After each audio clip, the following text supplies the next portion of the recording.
Brug for Barbro Shoes. Som du måske ved, så går jeg rigtig meget op i, at dine fødder skal have det godt i nogle gode sko. Så derfor, når du skal finde sko, så prøv rigtig mange sko. Prøv en størrelse større, en størrelse mindre, så du er sikker på, at det er den rigtige sko til dig. Folk, der går i små sko, i for små sko, de er rigtig, rigtig træls. Det, der sker, det er, at din tær kan ikke være der, og så bukkes de, og så falder din fod ned. Den tager simpelthen styrken ud af din fod. Og så kommer du ned og gå på de her. Det er rigtig, rigtig træls. Det gør ondt.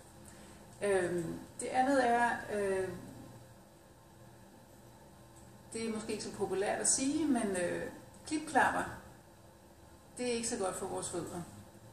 Det siger næsten sig selv, at hvis du har sådan en, der går og trykker dig her for hver skridt du tager, jamen så får du brede fødder. Og tro mig, du skal nok få brede fødder med alderen.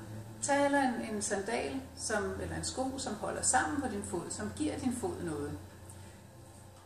Det andet er, at hvis du kan komme afsted med at have bomuldsstrømper på, og det kan man jo, når der er lange bukser på, så tag bomuldsstrømper på. Det er meget bedre miljø for vores fødder. Endelig er der rigtig mange af os, der får en nedsunken forfod, og hvis du har det, jamen så sørg for at træne dine fødder. Der ligger 7 gode øvelser til dig inde på min hjemmeside. Kig på dem. Det andet er at få lavet nogle indlæg til de sko, til dine travesko og dine løbesko, så du styrker dine fødder. Ha' det rigtig godt med dine sko og fødder. Hej hej.